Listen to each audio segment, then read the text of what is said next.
নগরবাসীর নিরাপত্তা নিশ্চিত করতে রাজধানীর গুরুত্বপূর্ণ এলাকায় রাতভর যৌথ বাহিনীর টহল ও চেকপোস্ট বৃদ্ধি করা হয়েছে বলে জানিয়েছেন ঢাকা মহানগর গোয়েন্দা পুলিশের অতিরিক্ত কমিশনার রেজাউল করিম মল্লিক। বুধবার রাতে সংবাদ সম্মেলনে একথা জানান তিনি। এ সময় তিনি জানান, সন্ত্রাসী যেই হোক এবং যত শক্তিশালী হোক রক্ষা পাবে না। নগরীর নিরাপত্তা রক্ষায় তৎপর আইনশৃঙ্খলা বাহিনী। এর আগে ডিবি প্রধান রাজধানীর বিভিন্ন চেকপোস্ট পরিদর্শন করেন। তিনি জানান, সেনাবাহিনী, পুলিশ, বিজিবি সম্মিলিতভাবে রাজধানীবাসীর নিরাপত্তা রক্ষায় তৎপর আছে। এ সময় নগরবাসীর সহায়তা কামনা করেন তিনি।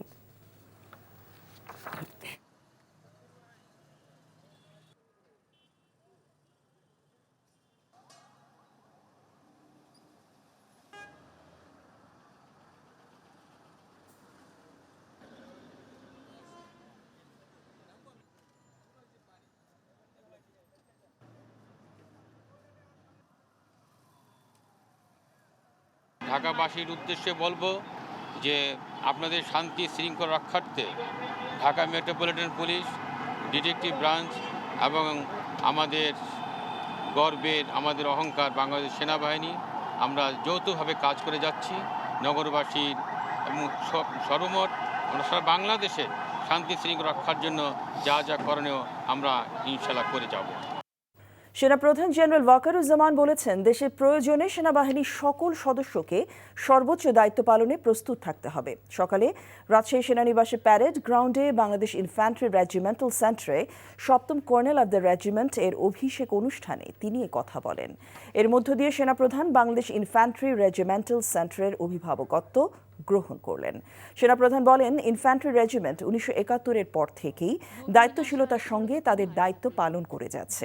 আগামীতে এই রেজিমেন্টকে আরও আধুনিক ও সক্ষম করে গড়ে তোলা হবে। সেনাপ্রধান আধুনিক যুগোপযোগী প্রশিক্ষণের মাধ্যমে একবিংশ শতাব্দীর চ্যালেঞ্জ মোকাবেলায় সদা প্রস্তুত থাকতে রেজিমেন্টের সব সদস্যের প্রতিও আহ্বান জানান।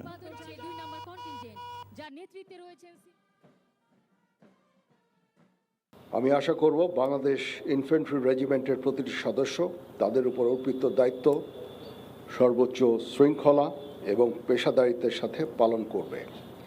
এই রেজিমেন্টের প্রতিটি সদস্য দেশের যে কোনো প্রয়োজনে স্বতঃস্ফূর্তভাবে দায়িত্ব পালন করবে এবং প্রয়োজনে নিজেদের জীবন উৎসর্গ করতে প্রস্তুত থাকবে। রমজানে ছোলা খেজুরের দাম স্থিতিশীল থাকবে জানিয়ে ব্যবসায়ীরা বলছেন, শুল্ক কমায় রেকর্ড সংখ্যক আমদানি ফলে দাম আরও কমতে পারে এসব ভোগ্যপণ্যের। তবে অসৎ ব্যবসায়ীদের দৌরাত্ম্য কমাতে না পারলে ভোক্তা সাধারণের স্বস্তি অধরাই রয়ে যাবে। রমজানের চাহিদা বেশি এমন ভোগ্যপণ্যের বাজার ঘুরে রিপোর্ট করছেন মিসবাহ হাসান, ছবি তুলেছেন জামাল হোসেন। প্রতি বছর রমজান আসলেই খেজুর, ছোলার মতো ভোগ্যপণ্যের দাম বেড়ে হয় দ্বিগুণ। ব্যবসায়ীরা অজুহাত দেখান এলসি সংকট সহ নানা রকম জটিলতার। তবে এবার বাজারে এই ভোগ্যপণ্যগুলোর অনেকটা দাম কমেছে। ব্যবসায়ীরা বলছেন যে এলসি জটিলতা কেটেছে, সেই সাথে আমদানি শুল্ক কমানোয় বাজারের প্রভাব পড়েছে। তবে বাজারের এই প্রভাব সাধারণ মানুষ কতটা ভোগ করছেন? দেশের বাজারে বছরে 90,000 টন খেজুরের চাহিদার মধ্যে শুধু রমজানেই প্রয়োজন হয় প্রায় 50,000 টন। কেন্দ্রীয় ব্যাংকের তথ্য বলছে, আগের বছরে একই সময়ের তুলনায় খেজুরের আমদানি বেড়েছে 23%। তবে বাজারের প্রভাব কেমন? এবছর ইনশাল্লাহ খেজুর ভালো আছে, বাজারে দামও আগের থেকে অনেক একটু কম। যদি ডাইরেক্ট আড়তদারের হাতে মাল থাকতো তাহলে মালের দাম সীমিত থাকতো। আগে 10টা ঘর থাকলে অনেক 200 ঘর হয়েছে, এরকম 100 ঘর আছে। কইরার মাধ্যমে মালের দাম বাইরে জায়গা। পাইকারি ও খুচরা ব্যবসায়ীদের পারস্পরিক দোষারোপের বলি হচ্ছেন ভোক্তা সাধারণ। প্রায় সবই ভালোই দাম, একটু কমানো উচিত ওনাদের। রমজানে ছোলার চাহিদা প্রায় 1 লাখ টন। এনবিআর এর তথ্য বলছে, দেশে 2.5 মাসে প্রায় 1,60,000 টন ছোলা আমদানি হয়েছে, যা গত বছরের তুলনায় 80% বেশি। টিসিবির তথ্য বলছে, 2022 সালের এপ্রিলে রোজা শুরুর আগে খুচরা বাজারে প্রতি কেজি ছোলার দাম 15 টাকা বেড়ে দাঁড়িয়েছিল 75 টাকায়। 2023-24 পেরিয়ে 25 রমজানে সেই দাম শতকের ঘর অতিক্রম করল। ছোলা, খেসারি, বেসন এগুলির দাম কমতেছে, শুধু চাহিদা পরিমাণ তেল নাই মার্কেটে।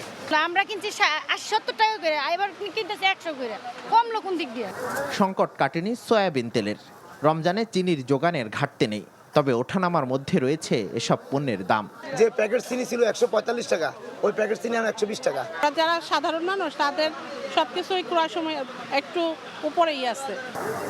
যে তুলনায় কমেছে শুল্কের হার, সে তুলনায় বাজারে প্রভাব দেখছেন না ভোক্তারা। তাই পাইকারি থেকে খুচরা বাজার পর্যন্ত তদারকির দাবি ভোক্তা সাধারণের। Misbah Hasan, NTV news, Dhaka.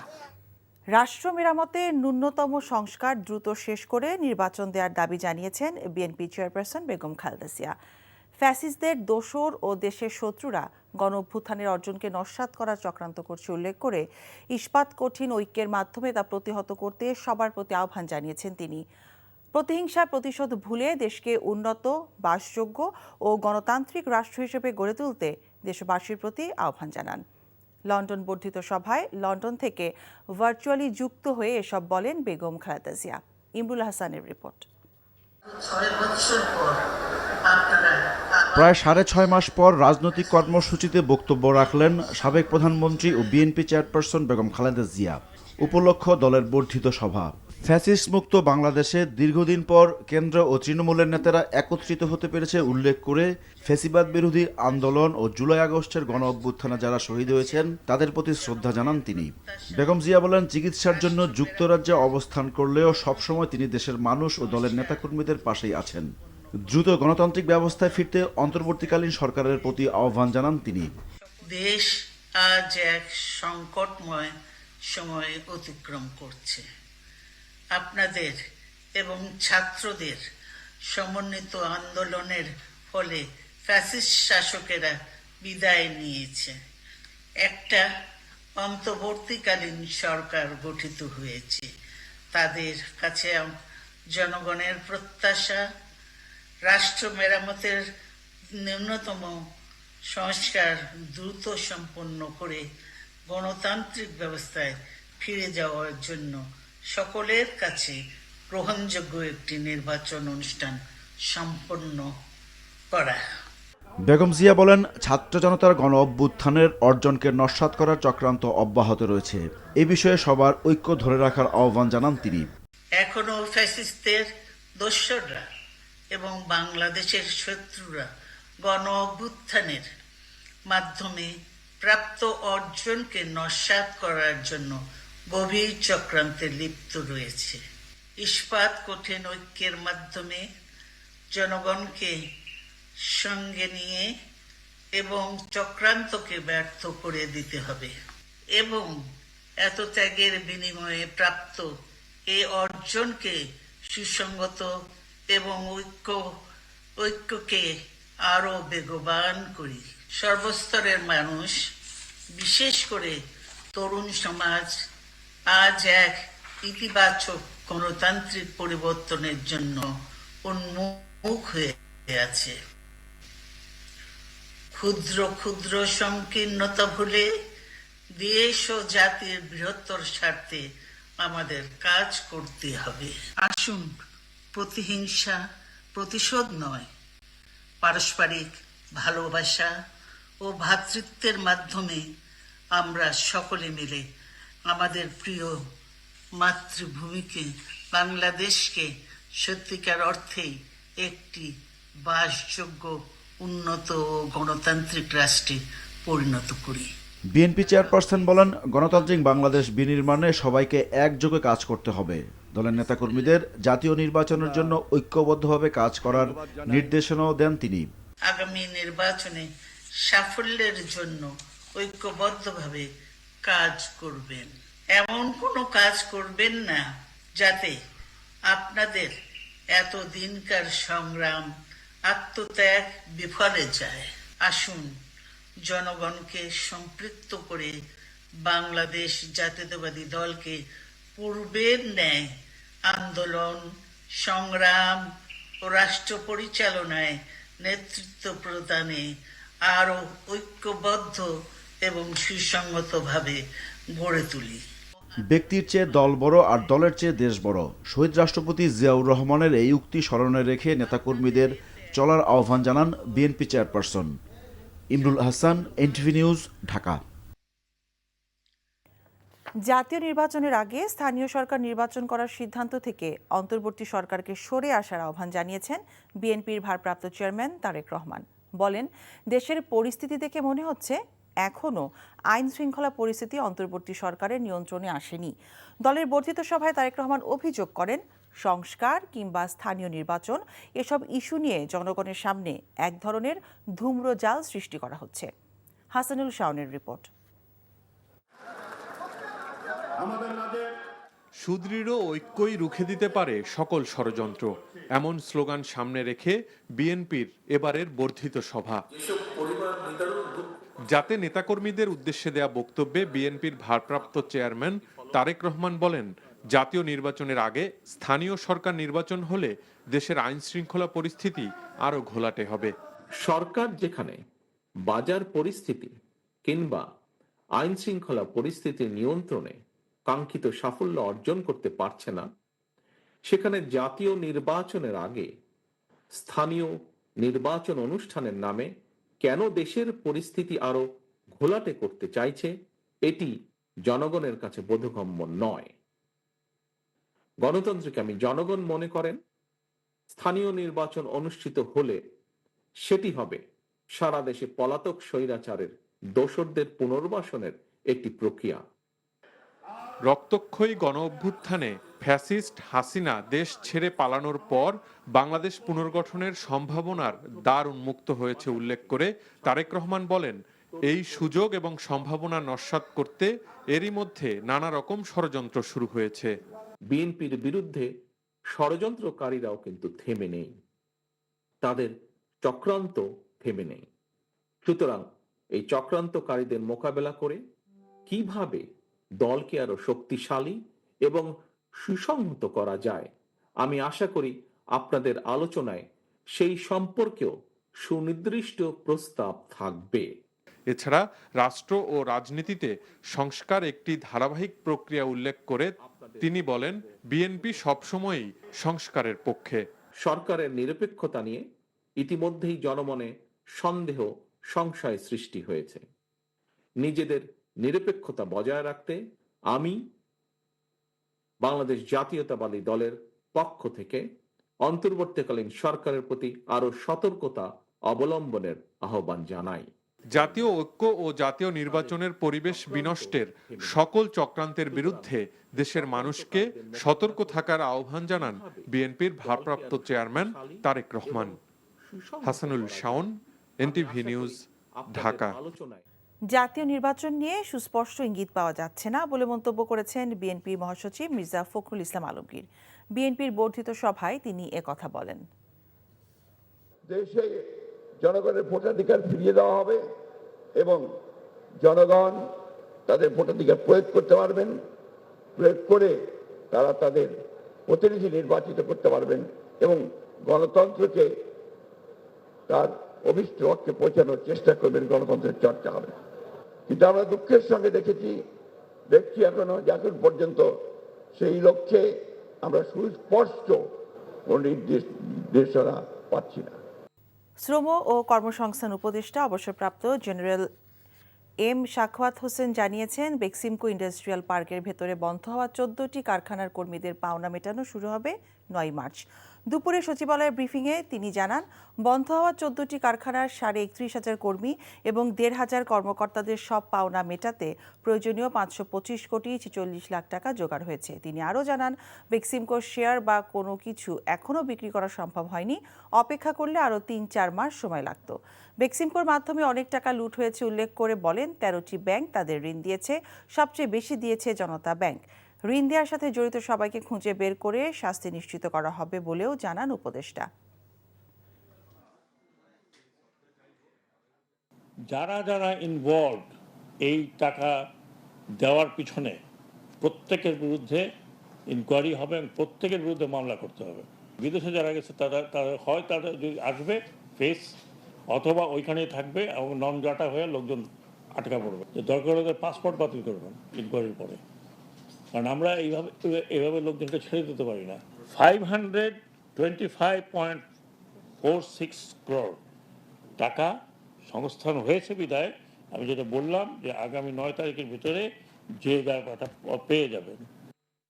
স্থানীয় সরকার নির্বাচন নয়, কমিশন এই মুহূর্তে জাতীয় নির্বাচনের কথা ভাবছে বলে মন্তব্য করেছেন নির্বাচন কমিশনার আব্দুর রহমানেল মাসুদ। সকালে ধামরায় এক অনুষ্ঠানে এসব কথা বলেন তিনি। জানান, স্থানীয় নির্বাচনের যে সংস্কার প্রক্রিয়া চলছে তাতেও নির্বাচনের জন্য সরকারের কোনো নির্দেশনা কমিশনের কাছে আসেনি। স্থানীয় নির্বাচনের জন্য 1 বছরের বেশি সময় লাগবে বলে জানান তিনি। নির্বাচন কমিশনার মাসুদ আরও বলেন, সবার কাছে একটি গ্রহণযোগ্য নির্বাচন দিতে কমিশন কাজ করছে।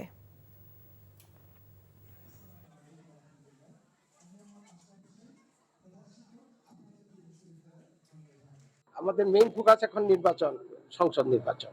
স্থানীয় নির্বাচনের কথা আমরা এই মুহূর্তে চিন্তা ভাবনা করতেছি না।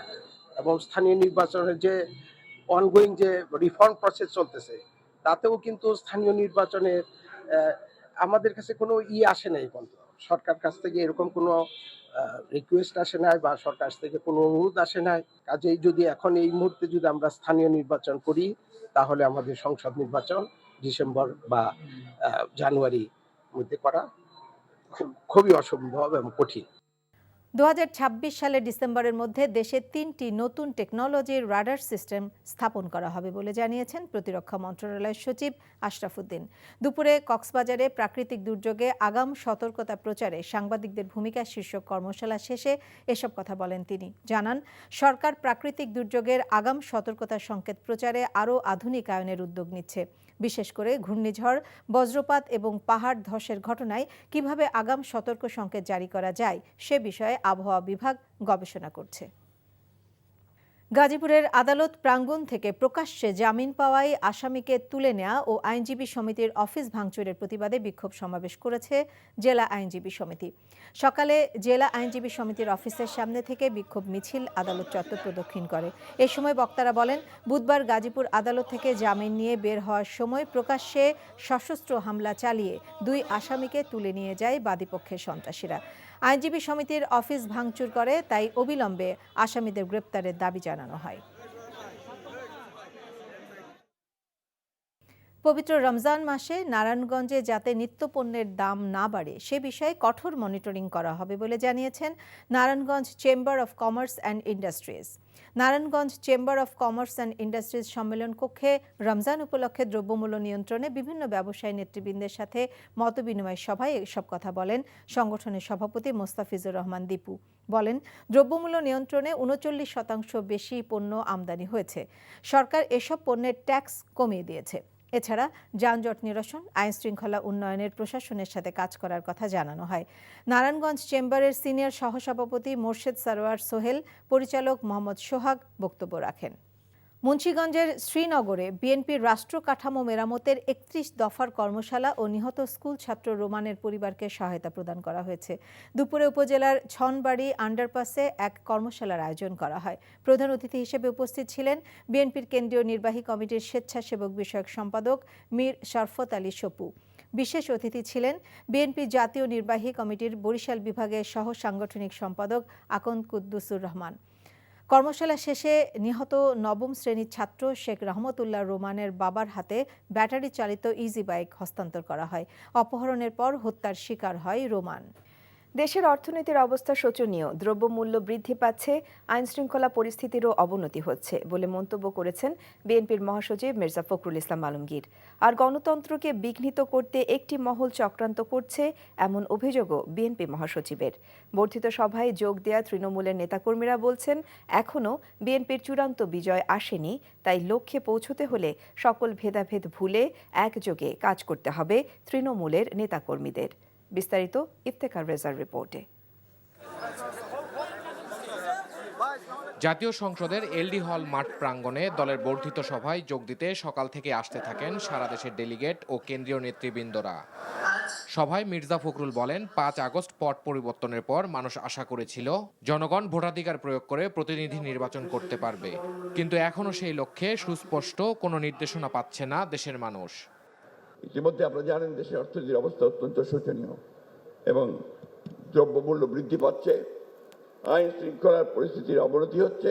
জনগণ তাদের ভোটাধিকার প্রয়োগ করতে পারবেন, প্রয়োগ করে তারা তাদের প্রতিনিধি নির্বাচিত করতে পারবেন এবং গণতন্ত্রকে তার অভিষ্ট লক্ষ্যে পৌঁছানোর চেষ্টা করবেন। সেই লক্ষ্যে আমরা সুস্পষ্ট কোনো নির্দেশনা পাচ্ছি না। দূর দূরান্ত থেকে আসা নেতাকর্মীরা বলছেন, পরিবর্তিত পরিস্থিতি আর আগামী নির্বাচনের আবহের মধ্যে এই সভা দলীয় কার্যক্রমে গতি বাড়াতে তাদের উদ্বুদ্ধ করবে। বাংলাদেশের আনাচে কানাচে সাধারণ মানুষ সকলকে নিয়ে বাংলাদেশ জাতীয়তাবাদী দল বিএনপি আগামীর স্বপ্নের বাংলাদেশ গড়তে চায়। তৃণমূলের একজন কর্মী হিসেবে অত্যন্ত আনন্দিত, অত্যন্ত খুশি। আগামীতে ইনশাল্লাহ বিপুল ভোটে বিএনপিকে যাকে মনোনয়ন দেবে ইনশাল্লাহ আমরা বেরিয়ে আসবো। নতুন প্রজন্ম যারা অ্যাকচুয়ালি ধানের শীষের যে উন্নয়ন, ধানের শীষ যে কি, ধানের শীষের যে কর্মকাণ্ড তারাও কিন্তু দেখে না, এই গত নিউ জেনারেশন, নিউ ভোটার। তো নিশ্চয়ই সবাই বিএনপিকে ভোট দেওয়ার জন্য মুখিয়ে আছে। ত্যাগী নেতাদের মূল্যায়নের জোর দাবি তৃণমূল নেতাদের। ইস্পাত কঠিন ঐক্যের মাধ্যমে তৃণমূল পর্যায়ের নেতারা ইস্পাত কঠিন ঐক্যের মাধ্যমে হাইব্রিডদের প্রতিহত করব। গত 17 বছর ফেসিস্ট করতে নির্যাতিত বিএনপি কখনো কোথাও দাঁড়াতেও পারেনি, অনেক নির্যাতিত হয়েছে। আজকে আমাদের যে দীর্ঘদিন পরে 7 বছর পরে বর্ধিত সভা হলো, এতে করে একটা প্রাণ সঞ্চার তৈরি হবে। বিএনপির এই বর্ধিত সভা থেকে আগামী ত্রয়োদশ নির্বাচনের দলের প্রস্তুতি যাত্রা শুরু হবে এমন প্রত্যাশা নেতাকর্মীদের। Iftekhar Reza, NTV news, Dhaka. বেক্সিমকোকে ঋণ দেওয়ার জন্য জড়িতদের আইনের আওতায় আনা হবে, আর কেউ বিদেশে থাকলে প্রয়োজনে পাসপোর্ট বাতিল করা হবে বলে জানিয়েছেন শ্রম উপদেষ্টা অবসরপ্রাপ্ত brigadier general doctor M Sakhawat Hossain. দুপুরে সচিবালয়ে সংবাদ সম্মেলনে এসব বলেন তিনি। আর বেক্সিমকোর বন্ধ হওয়া 14টি কারখানার 33,000 কর্মী ও কর্মকর্তার পাওনা মেটাতে প্রয়োজনীয় 525 কোটি 26 লাখ টাকা দিচ্ছে সরকার। পরিশোধ শুরু হবে 9 মার্চ থেকে। রিপোর্ট করছেন রকুনউদ্দিন। গাজীপুরে সারাব এলাকার বেক্সিমকো ইন্ডাস্ট্রিয়াল পার্কের টেক্সটাইলস অ্যান্ড অ্যাপারেলস বিভাগের 14টি কারখানা সম্পূর্ণভাবে বন্ধ ঘোষণা করা হয়েছে। কারখানাগুলোতে 31,669 জন কর্মী ও 1,565 জন কর্মকর্তা কাজ করতেন। আইন অনুযায়ী তাদের মোট পাওনা 552 কোটি 46 লাখ টাকা। সেখানের এবং বাকি দুটো। বৃহস্পতিবার সচিবালয়ে আয়োজিত সংবাদ সম্মেলনে এসব জানিয়ে শ্রম উপদেষ্টা বলেন, 9 মার্চ থেকে এই পাওনা দেয়া শুরু হবে। অর্থ বিভাগের ব্যয় খাত হতে 325 কোটি ও 46 লক্ষ টাকা ওনারা দিচ্ছেন। শ্রম মন্ত্রণালয় থেকে লোন হিসাবে আমরা দিচ্ছি 200 কোটি, এবং যেটা বাংলাদেশ ব্যাংকের গভর্নর সাহেব বলেছেন, the moment it money is drawn, ওই সময় টাকাটা উনি রিপ্লেস করে দেবেন। এ সময় সাংবাদিকদের প্রশ্ন ছিল, কর্মসংস্থান হারানোদের বিষয়ে সরকারের চিন্তা ভাবনা কি। আল্লাহ তাআলা রিজিক দেওয়ার মালিক, ডোন্ট ওয়ারি, কিছু না কিছু হবে, আমরা তো চেষ্টা করছি। আবার বাংলাদেশ ব্যাংকের পক্ষ থেকে জানানো হয়েছে, 16টি ব্যাংক ও 7টি আর্থিক প্রতিষ্ঠানের কাছে বেক্সিমকোর 78টি প্রতিষ্ঠানের দায় 50,000 কোটি টাকা। তার মধ্যে খেলাপি হয়েছে প্রায় 32,000 কোটি টাকা এক জনতা ব্যাংকেই, যার পরিমাণ 23,557 কোটি টাকা। এর সাথে সংশ্লিষ্টদের কোনো ছাড় নয় বলে জানান শ্রম উপদেষ্টা। যারা ইনভলভ এই টাকা দেওয়ার পিছনে প্রত্যেকের বিরুদ্ধে ইনকোয়ারি হবে এবং প্রত্যেকের বিরুদ্ধে মামলা করতে হবে। বিদেশে যারা গেছে তারা যদি আসবে ফেস, অথবা ওইখানেই থাকবে এবং নন গ্রাটা হয়ে লোকজন আটকা পড়বে। আমি জানি না কী হবে। আই হ্যাভ অলরেডি আস্কড আপনার স্বরাষ্ট্র মন্ত্রণালয় যে দরকার হলে পাসপোর্ট বাতিল করবেন। সাবেক সেনা কর্মকর্তা হিসেবে সেনাপ্রধানের সাম্প্রতিক বক্তব্যের বিষয়ে জানতে চাইলে কোনো মন্তব্য করতে রাজি হননি ডক্টর সাখাওয়াত। যা বলার মানুষের মুখের উপরে বলার মতো লোক, হ্যাঁ। So I have lot of respect for him. উনি কি বলেছেন না বলেছেন সেটা ব্যাখ্যা আমি দিতে পারবো না, এটা উনিই দিতে পারবেন। ধন্যবাদ। রকুনউদ্দিন, এনটিভি নিউজ, ঢাকা। দৈনিক আমার দেশ পত্রিকার সম্পাদক মাহমুদুর রহমান বলেছেন, বাংলাদেশের সরকার ব্যবস্থার পরিবর্তন না ঘটলে কোনো সংস্কার কাজে আসবে না। বিদ্যমান সরকার ব্যবস্থায় স্বৈরতন্ত্র নির্মূল করা সম্ভব নয় বলেও মনে করেন তিনি। বিকেলে আমার দেশ পত্রিকার কার্যালয়ে জাতীয় নিরাপত্তা নীতিমালা প্রণয়নে করণীয় শীর্ষক গোল টেবিল আলোচনায় একথা বলেন তিনি। এ সময় বক্তারা বলেন, বিগত 16 বছরে সশস্ত্র বাহিনীকে নানা অনিয়মের মাধ্যমে ধ্বংসের পর্যায়ে নিয়ে যাওয়া হয়েছে। বিশেষ করে এই বাহিনীকে রাজনৈতিক হাতিয়ার হিসেবে ব্যবহার করা হয়েছে। এছাড়া পিলখানা হত্যাকাণ্ড সহ হাসিনা সরকারের আমলে নানা কর্মকাণ্ডের মাধ্যমে 3 বাহিনীকে দুর্বল করা হয়েছে। জাতীয় নিরাপত্তা বিবেচনায় সামরিক প্রশিক্ষণ বাধ্যতামূলক করার পাশাপাশি গোয়েন্দা সংস্থা ও সশস্ত্র বাহিনীকে সংস্কার করার কথাও বলেন তারা। এখন যে রিফর্ম নিয়ে আলোচনা চলছে, সেটার একটা সুরাহা না হলে এই বাংলাদেশের সিকিউরিটি ডক্ট্রিন তৈরি করা যাবে না। কারণ এই রিফর্মের একটা একটা রেজাল্ট আমরা দেখতে চাই। বাংলাদেশের যে সিস্টেম অফ গভর্নমেন্ট, এটাকে পরিবর্তন না করে বাংলাদেশের কোনো রিফর্ম ফলপ্রসূ হবে না। রমজানে 3 লাখ মেট্রিক টন সয়াবিন তেলের চাহিদার বিপরীতে 3,89,000 মেট্রিক টন আমদানি হয়েছে বলে জানিয়েছে ভোক্তা অধিকার সংরক্ষণ অধিদপ্তর। রমজানকে ভোক্তাদের জন্য স্বস্তিদায়ক করতে সরকার প্রয়োজনীয় ব্যবস্থা নিয়েছে বলেও জানিয়েছে সংস্থাটি। সকালে জাতীয় ভোক্তা অধিকার সংরক্ষণ অধিদপ্তরের কার্যালয়ে সংবাদ সম্মেলনে এসব কথা বলেন সংস্থাটির মহাপরিচালক আলিম আক্তার খান। তিনি বলেন, বাজার স্থিতিশীল রাখতে তদারকি টিমের সংখ্যা দ্বিগুণ করা হয়েছে। রমজান ঘিরে নিত্যপণ্যের পর্যাপ্ত আমদানি ও সরবরাহ স্বাভাবিক থাকায় দাম নিয়ন্ত্রণে থাকবে বলেও আশা প্রকাশ করেন তিনি। মহাপরিচালক বলেন, পর্যাপ্ত পরিমাণে ভোজ্য তেল আমদানি হলেও কিছু ব্যবসায়ী বাজারে তেল সরবরাহে কৃত্রিম সংকট তৈরি করেছে। এ বিষয়ে জাতীয় ভোক্তা অধিকার সংরক্ষণ অধিদপ্তর আইনানুগ ব্যবস্থা গ্রহণ করছে এবং তা অব্যাহত থাকবে।